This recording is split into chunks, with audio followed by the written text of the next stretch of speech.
Road manager at makeup artist ni Bea Alonzo may cryptic post tungkol sa isang manipulative sad boy. Nahanap ng mga netizens at agad nag-trending ang post na ito ng road manager ni Bea Alonzo na si Nina Ferrer sa Thread app, ang isang post na tila patama raw kay Dominic Roque. Ayon sa post 3 days ago, manipulative sad boy. Any guy who'll try to convince someone that they're the victim of the situation.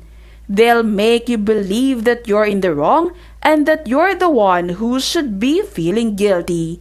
Toying with your mind, they're seriously just bad news.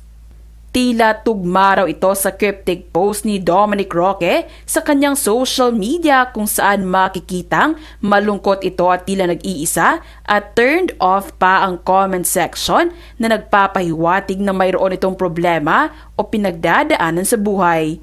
Bago nga lumabas ang balitang hiwalay na si Dominic Roque at Bea Alonzo, na tila nagkakalabuan sina Dominic at Bea dahil panay post ng nag-iisa si Dominic sa kanyang social media.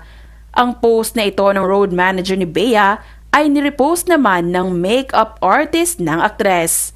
They should be stopped, caption pa nito. Matatandaan kasama noon ni Bea ang road manager nito sa Japan taong 2019 kung saan kasama rin ni Bea si Dominic Roque. Sa post na ito nga ng road manager ng aktres ay mukhang patunay na ito na tuluyan na ngang naghiwalay sina Bea Alonzo at Dominic Roque. Tila mayroon ngang hindi napagkasunduan ang engaged couple na humantong sa tuluyan nilang paghihiwalay. Mukhang wala na ngang kasalang magaganap sa pagitan ni Bea at Dominic.